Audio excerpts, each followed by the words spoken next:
Good evening and welcome to today's edition of the National Youth Conference Nigeria on the theme Nigerian Youth and 2023.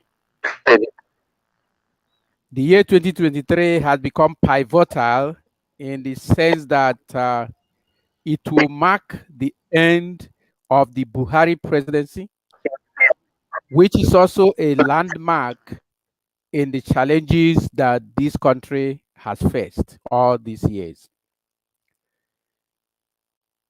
In 2023, an opportunity is provided in which the youth of Nigeria, who are people from the ages of 18 to 45 years of age, that is the political youth, have a chance to determine what will happen going forward.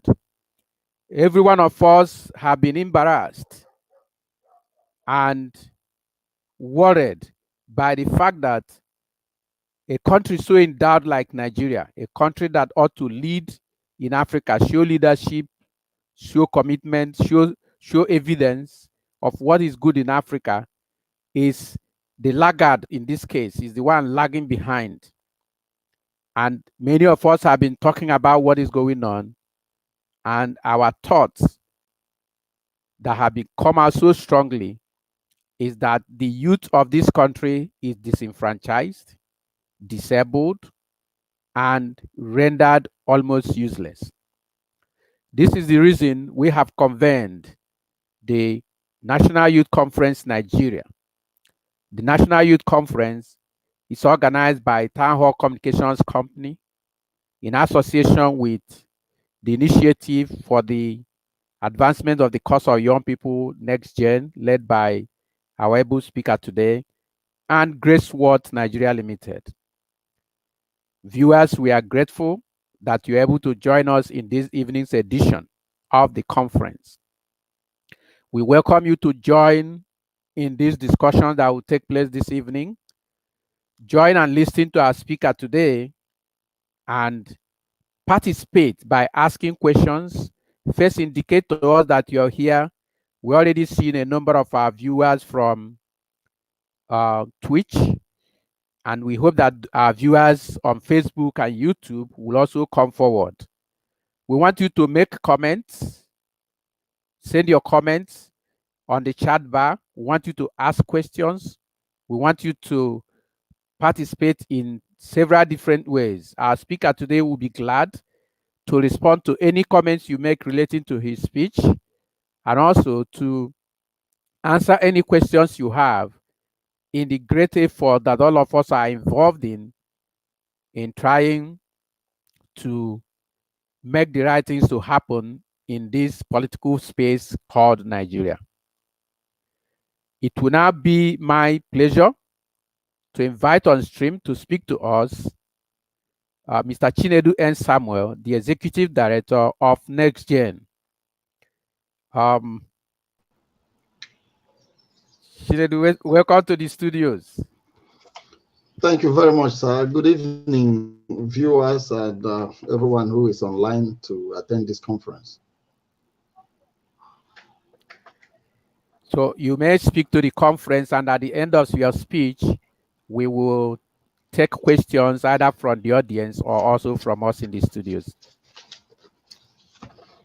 Thank you very much, Mr. Meribey, and the founder of this youth conference. For some time now, I've been following the events that are happening here, and they have been quite intriguing, quite wonderful.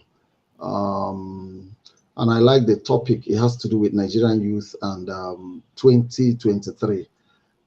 As we all know, 2023 is a very crucial year in the life of Nigeria. I think I listened to Eliabu, if I'm not mistaken, who spoke about 2 days ago, who alluded to the fact that 2023 is going to be a make or mar year for the country known as Nigeria. I totally believe that statement, that 2023 is going to be very, very decisive in the life of the country known as Nigeria. But this evening, I'm going to really challenge the youth who are online, who are listening to us, on the imperative of seeing politics as a mission. It is very, very important young people begin to see that politics is very, very important, and they must see it as a mission. There are reasons why I think politics should be seen as a mission. We know that here on earth, politics determines virtually everything. Politics is so important. It is said that after God, it is government, those in authority. And knowing the importance of this, if truly and indeed after God, then politics is the next thing, government is the next thing, then we need to take politics and what goes on in politics very, very seriously. Because after God, then it's all about government, power, allocation of resources. So young people, we have to understand the weight of what we are talking about, the weight that politics, government carry, in our life here on earth. So for me, I think politics should be seen more or less as a mission. And if young people understand that, it will give them another understanding, another mindset, and then inspire them to really take the bull by the horn. What is a mission? When we talk about mission, we are talking about an important assignment that is given to somebody, an important assignment, task that has been assigned somebody. Another understanding of mission has to do with a vocation, a calling, something somebody feels he has been destined or called to focus on.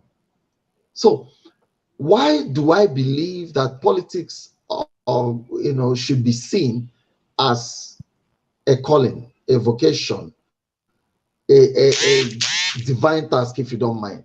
Why do I believe so? You can go to school all you want, you can acquire all the degrees all you want, but if riffraffs are in authority, if people who are not as enlightened as you are rulers, are in government, they can determine what happens to your life to a large extent. And this has dawned upon well-respected people, the clergy, and people in Nigeria, that if people who are not as enlightened, who are not as educated, exposed as others are, hold the reins of authority, then they call the shots. They determine what happens. If, for example, illiterates happen to be in power, what do you think will happen?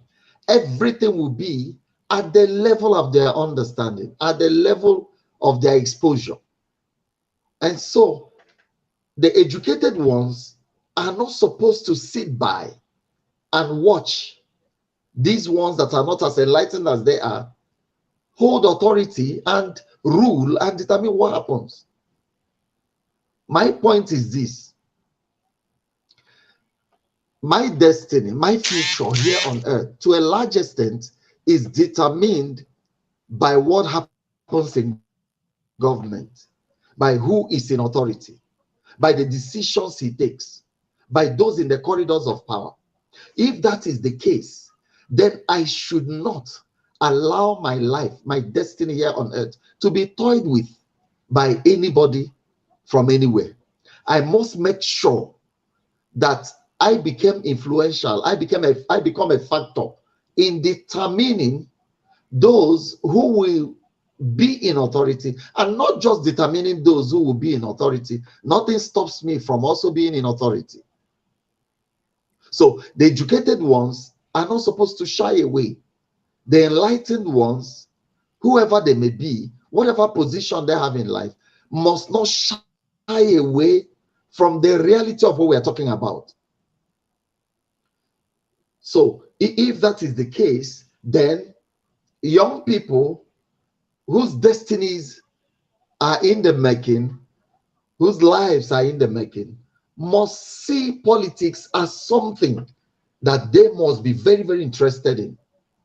And there are two major ways that I can immediately remember that young people can participate. and become deciding factors. One of them is to make sure that they exercise their franchise. They must come out to choose, to determine those who are going to be at the helm of affair, those who are going to take decisions that will, affect their lives. Usually we have democracy for 4 years. So if people are voted in for the next 4 years, we have entrusted major decisions about our welfare, about our lives, about our economy, even education into their hands. If there are people that do not have values that can boost the education sector, the economic sector, and other sectors of our lives, then we are done. Then we are in trouble. So those who rule us, to a large extent, determine our welfare here on earth by their actions or inactions.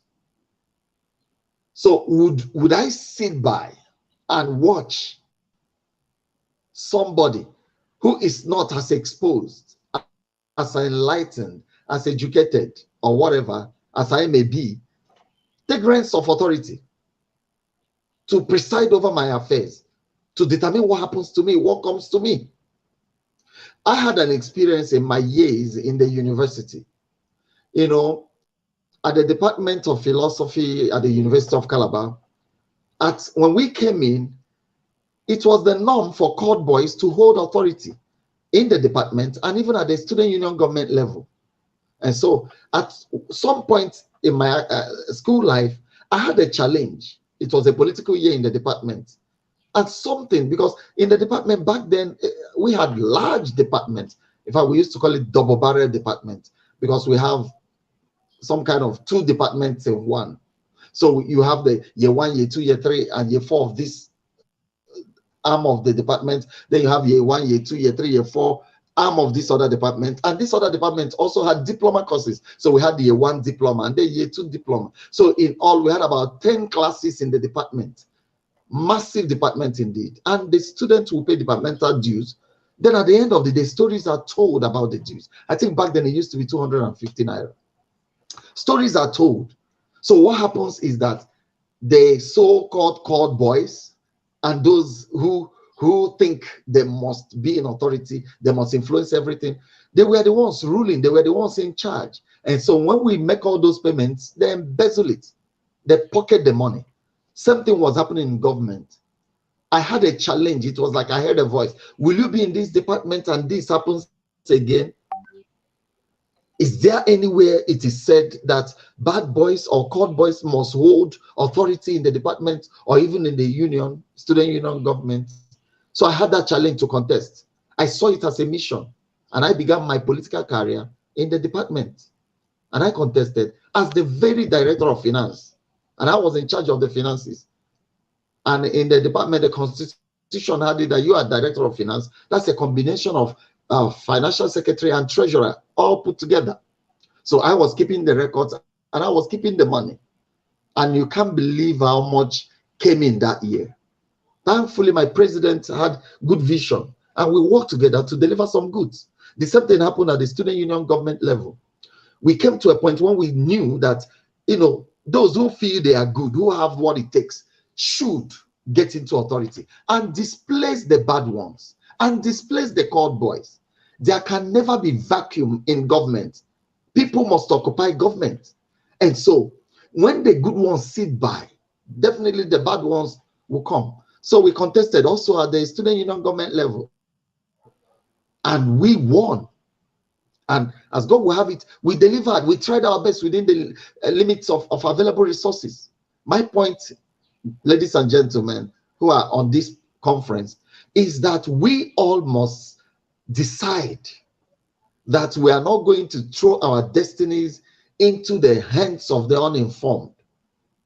We are not going to throw our destinies at the education of our children, our grandchildren, the future of this nation into the hands of those who are not serious, those who are thieves, those who want to embezzle, and so on and so forth. So each and every one of us, each and every Nigerian, I heard Mr. Merriweather talk about the political youth being between ages 18 and 45.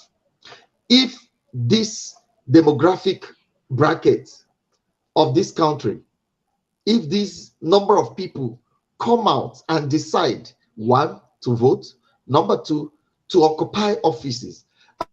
And they should be those who have taken time to really know what it means to be in authority, the purpose of government. Why are you coming into power? What do you want to achieve? So if we have such persons who come together and campaign and vote, I think we can change the history of Nigeria. I think we can change the political trajectory of Nigeria. We must see that we do not allow those who do not know what it takes to be in government, those who do not know what it means to deliver the goods, to be in authority. We must have a sense of responsibility. We must have a sense of mission, because if we do not have it, then we'll be in trouble. If we do not have it, our children unborn, both born and unborn, will be in trouble. Today, Nigeria as a nation is owing a lot of money, foreign debts. It is as a result of the pillaging of the wealth of the nation. Nigeria is so endowed, but everything about Nigeria is being mismanaged. And after it is mismanaged, then those in authority go to borrow funds that our children's children will pay. That should not continue in 2023. So all youths must rise and take their destinies in their hands by making sure that they see politics and government as a mission, as a vocation, going there to make impact, going there to change the narrative. We cannot allow those who are less qualified to be there. We cannot allow those who are not as exposed as we are to be there. We cannot run away. We cannot shy away from occupying positions and making sure we have a voice in who becomes the leader. I think this was what inspired the respected Pastor Deboye, who encouraged his members to join political parties,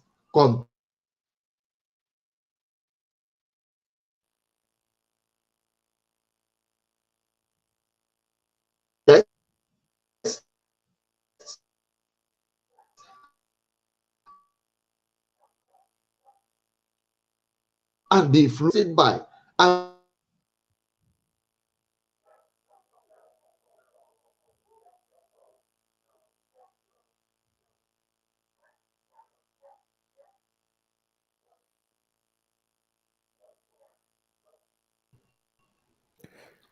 It does Can you hear appear me, sir? that, yes, I can hear you. I'm here. I'm back. Welcome back. All right. So, ladies and gentlemen, yes, sir. Ladies and gentlemen, my admonition, if you don't mind, is we must see politics as a mission field. I don't want to go that religious. That was what helped me to even participate in the little politics I participated in university. I saw it as something very urgent. In fact, when you talk about accruals from political positions, and it came to me that must bad people appropriate all the benefits of holding positions?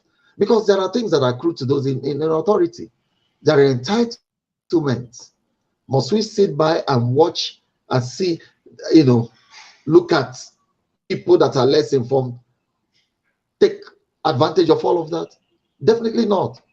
For instance, when I was a student union government official at the University of Calabar, I had access to a room for more than 3 years. Accommodation, I didn't pay for it. It was SUG room. I could climb any bike on campus without paying any kobo.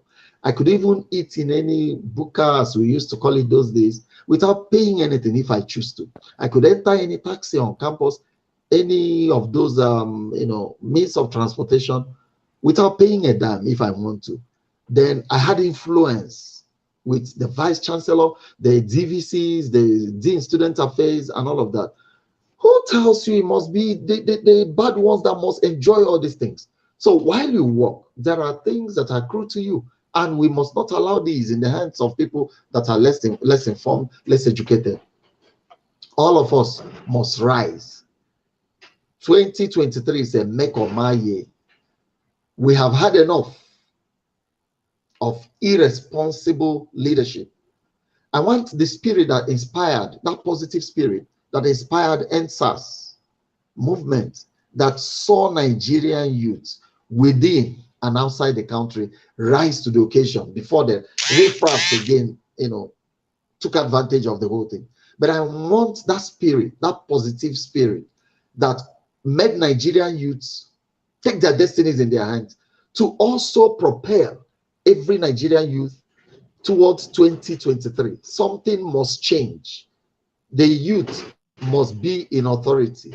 I heard somebody say that Trump was, I think he's about 74 or thereabout, and Biden is about 78. And the person argues, so if in America people, septuagenarians, are allowed to rule, so why can't we allow that happen in Nigeria? But many years ago, we had people who were less than 30 who were in government. There seemed to be a conspiracy of the older generation to suppress and make a mess of the future of the young ones. And the young ones are not allowed. We cannot allow that to happen because they are stealing from our commonwealth. They are pillaging the country. They are saving up things for their children and generations unborn. If not for the grace of God, would we have been getting all the billions of dollars and all of that were stolen by Abacha and the recent one by Ibori and many more that will be discovered? So we must not allow the older generation pillage this country any further, saving for their children and generations unborn at our detriment. Nigeria belongs to all of us. The same way they have right to contest and even to for, we also have same rights, and we must take advantage of it in 2023. So every Nigerian youth listening to me, we must all decide that we cannot allow these men, these people, the recycled old politicians, continue to destroy this nation. How come refineries cannot work in Nigeria with all the billions that have been spent by previous administrations and the ones that are being, the amounts that are being budgeted? How come electricity cannot work in Nigeria? I've been to Cotonou, I have been to Ghana, I have been to Uganda, I have been to Zimbabwe, and I have seen things work. How come Nigeria? How come things cannot work in Nigeria? How come we cannot have light? I was in Uganda, that they have pipe-borne water, taps in their compounds. I mean, public water. In my house in Edo State, I provide everything for myself. I provide for security. I pay for security every month. I have borehole in my house. I have generators providing electricity for me. In fact, in my community, our transformer went bad and we mobilized them. Somebody donated transformer for us, and BEDC is saying, they are delaying installation of the transformer because it is said that if you buy transformer, it belongs to BEDC and all of that. My question is, how come these things cannot work? How come we cannot have water? Yet we have Ministry of Water Resources. How come we can't have light? How come the refineries cannot work? Things have to change. Dear Nigerian youth, do not sit by and watch 2023 come and go. We must start mobilizing, and that's one of the things this online conference that have been on for the past weeks now and continuing till about a month is set to achieve. We must mobilize all of us. We must make sure that we take our destinies in our own hand by voting and by standing for political positions. We must join parties and become influential in these parties. We must allow our voices to be heard. And that is by seeing politics as a mission field. It must be a mission. We must have that mentality of so thank you very much, Mr. Meribel, for inviting me, if you can hear me. And I think at this juncture, possibly we can take questions. Thank you very much, sir. Thank you. This has been very eruditely put and also put at exactly the point where we need it. And I can relate very effectively to the fact that the Nigerian youth should not and really cannot afford to sit back again. It is dangerous. The impact can destroy the rest of our destiny. I think it was last year when we were doing the African Youth Conference, or when we had a guest on our television station on Leadership Hall. He said that somebody like Chief Emmanuel Iwanyanwu said he joined politics because a friend of his, a white man with him he was doing business, had asked him about politics in his country, and he said, "Oh, I'm not interested in politics." He said, if you're not interested in Yeah. politics, you risk your business and your life, because one stupid man will take over power in that Exactly. country and write one stupid policy, and everything you have is finished.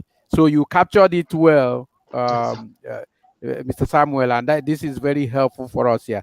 The Nigerian youth need to know that they can no longer afford the luxury of playing by the side.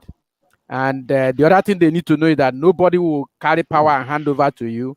You have to come out. And I like how you put it, that we need to see it as a mission. And your experience is the kind of thing I think our Nigerian youth need to hear and learn about.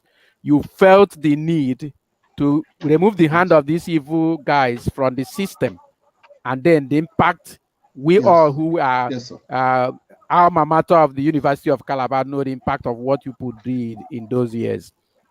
Okay, so thank you very much for that. Now, there's a listener asked this question. It's a little bit hazy for me. It's not clear. I don't know if there's any thought you can put on it. He has said, "What kind of politics will you be focusing on?" I don't know if you have any thoughts you can share from that. What kind of politics will you be focusing on? Well, well, let me suggest. Do we have types of politics? Anyway, but I presume you're talking about maybe dirty politics and what have you. Politics is politics. Anyway, if I get involved in politics tomorrow, I'm not going to do any dirty politics. I'll try to do things right. I'll try to do things right.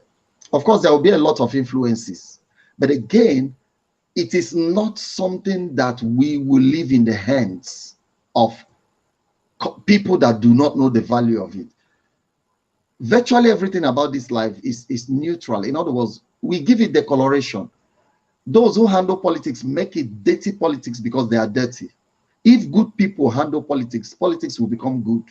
So politics is not really a dirty game per se. It is dirty because those who have been spearheading it, those at the helm of affair in politics, have been dirty. But not to worry, we know that they are running amok. They are virtually everywhere. They seem to occupy the whole positions. We can get in there. It begins from the party level. We can get in there and burrow our way through and get to the topmost positions and then change things. I think we can. We can become influential. We can join political parties and ensure that in every decisions that are being made, our voices are heard. In fact, we can work so hard managing things. Definitely, I'm carefully using the word managing things because there are times you'll be offended. There are times you feel, you know, disheartened. There are times we feel disgusted because of the dirty politics that they play. But we have to keep on because we cannot allow them continue that way. So we can burrow our way through, be patient, and work our way up to the echelons, and then take over authority. My point is, politics takes the coloration of the people that play it. If we are good, politics becomes good. If we are evil, politics becomes evil. That's my thoughts. Thank you very much. And before you came into that, my mind was, as I was wrapping my head around the question, I felt that I think this Yes. might be about dirty politics and then the clean type of politics. And if Right. it is that, Right. Mr. Lama, we thank you for bringing up that question. And I'm sure you heard him. And if you have additional thoughts on the question, please leave it on the chat bar. Viewers, we have seen a number of you still hanging in with us, which we are grateful. We want to thank you. But we would like to have your questions. We will have to like to have you like this program. We would like to have you share this program. The intention is to get us talking. if we do not talk loud enough between now and before 2023, we won't be ready. The youth must start talking. That's my position. Okay, Mr. Samuel, there's one question that has kept cropping up. It was Yes, an sir. issue during the African Youth Conference of 2020, and it was also an issue with our two previous speakers in this National Youth Conference Nigeria. And that question is Yes, sir. this: what would be the best thing approach the youth will use in getting involved? Is it for the youth to form their own political party, or is it for them to go in mass and join the existing parties and find a way to change things inside, from inside? What would be your recommendation? We have these two school of thoughts running on the matter. I think I'm going to use some kind of via media approach, and that is this: the youth can get into the existing parties, penetrate the existing parties. They can also start a party. They have to be intentional about this. Now, why I want them to get into existing parties is because we cannot do without these old, so-called old politicians. They have held authority for so long. They have been in power for so long. And definitely experience is a great teacher. We cannot wish that away. But again, if youths join, and at the end of the day, the old ones do not want to relinquish power to them or allow them hold positions to contest or be nominated. I think that's the right word. If they do not allow them to be nominated or voted for to be voted in a larger election, I mean at the primaries, then they should vote away. I think there is nothing wrong with young people starting a party. In the olden days, during the evolution of Nigeria, young people formed parties, and that can also continue. But I think they can be intentional and very strategic about that. Some of them can go to, well, that I'm in a party, at the polling booth, I could vote for any party if I choose not to vote for my party. So I want the youth, some of them can penetrate the existing parties where our old men and women are reigning. Then they can also form another party, but they must be united. They must renounce petty politics, clannishness, talking about tribes and all of that. They must renounce that. If youth in this country must move forward, they must see themselves as one. So they could belong to those parties and also form a political party and be watchful if the older ones are not allowing them to be voted for at their primaries to be able to be presented for the general elections. Then they should choose to toe the line of their party. That's the way I think about it immediately, sir. Okay, thank you. The point you made here is great. But one other question that have been coming along with that is if the youth go into the old parties and, like you said, they have Yes, been sir. holding this scheme of things for so long now, would that not amount to putting a new one inside an old bottle, which will probably make it burst? That's one issue. What do you say to that?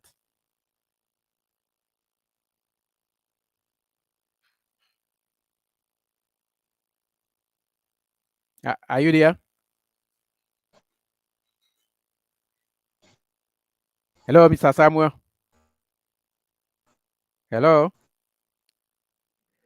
Okay, we're expecting that our guest will get back his technical details in order and then be able to respond on the question of putting old wine, a new wine inside an old bottle, and a number of other concerns that those who are saying the youth should form their own political parties are raising is the fact that that it will be a Herculean task to be able to penetrate the old political order.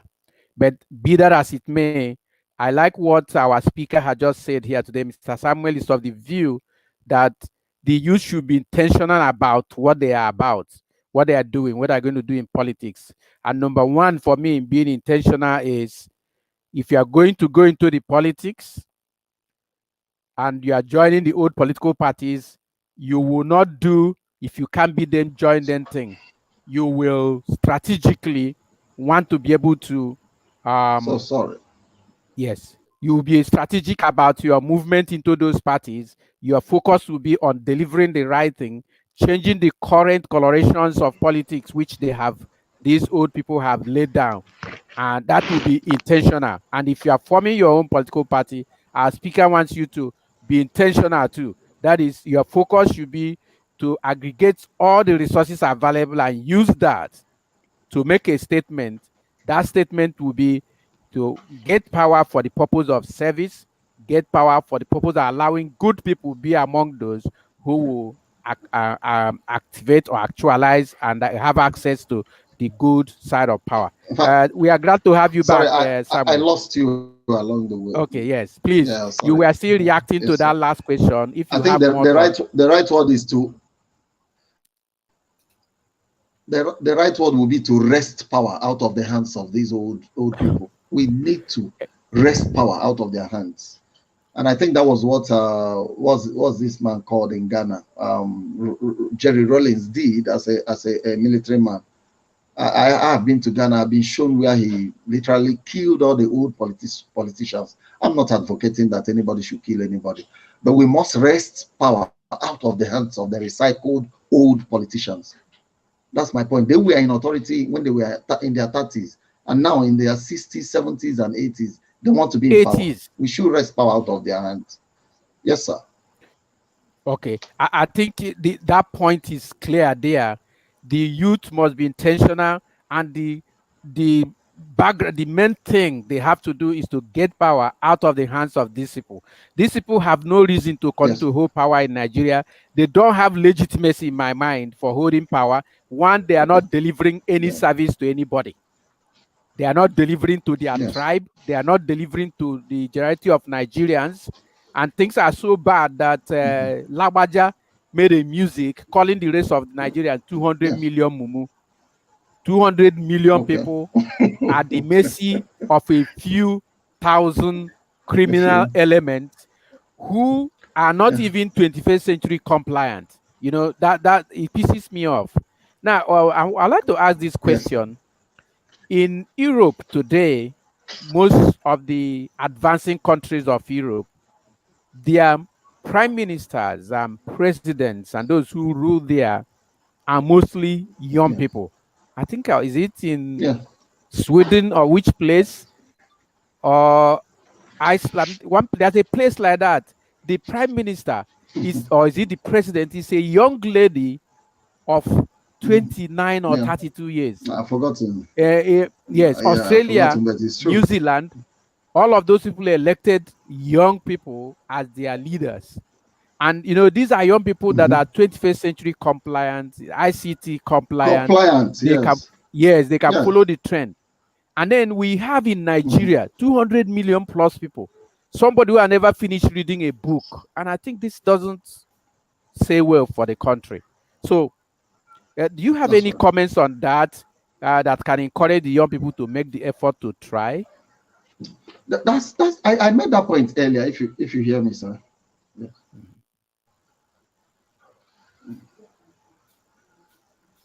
Can you hear me, sir? Yes, yes.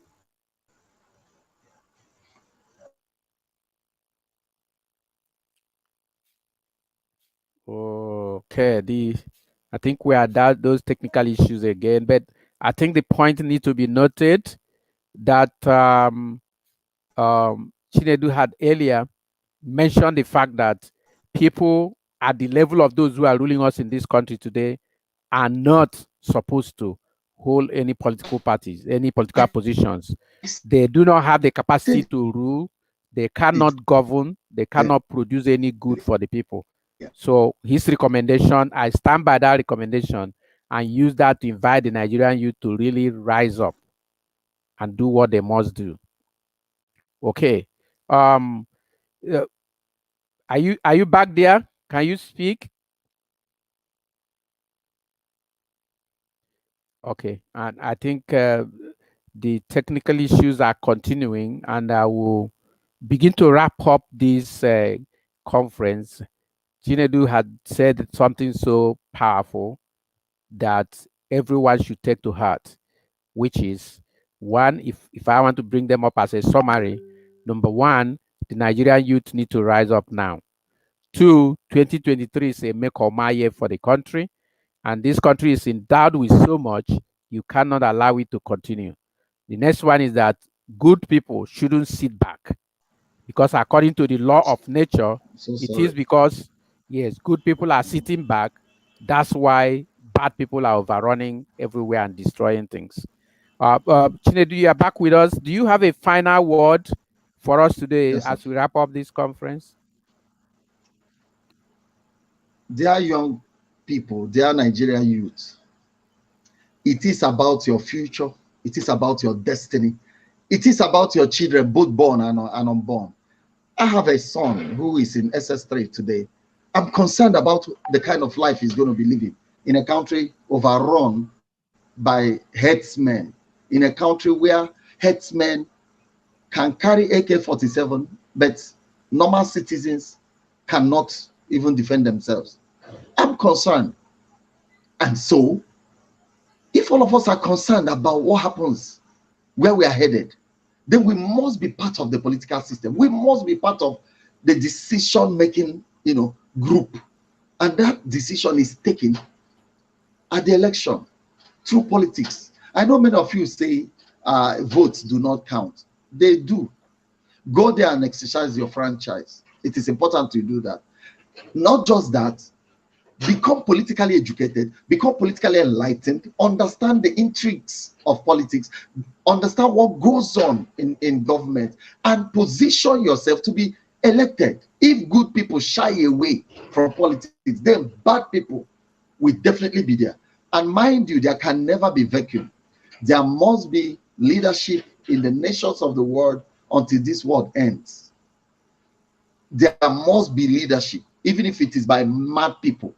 There must be leadership. So if you say it doesn't concern you, you are not a part of the system, it's all dirty, you don't want to dirty yourself, then be ready for the consequences. He said it. You can establish companies, and at the end of the day, a madman who is in authority makes policies that will make your investment crumble. So we must be intentional. We must know that politics is a mission for our survival.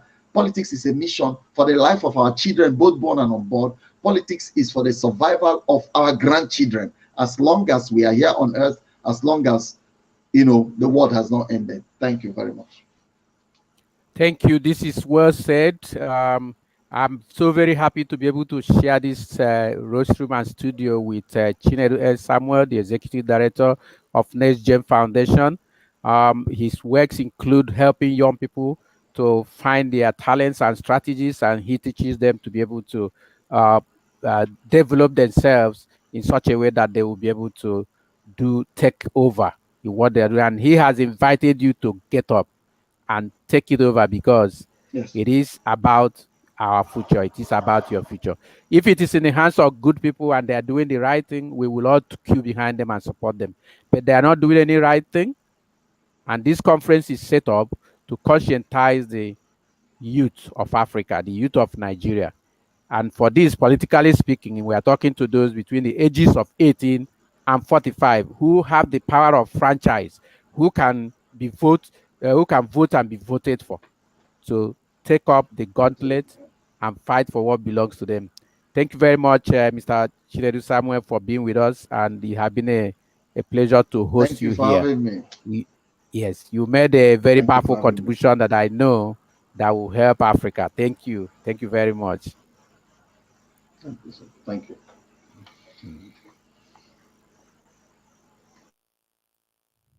Mm.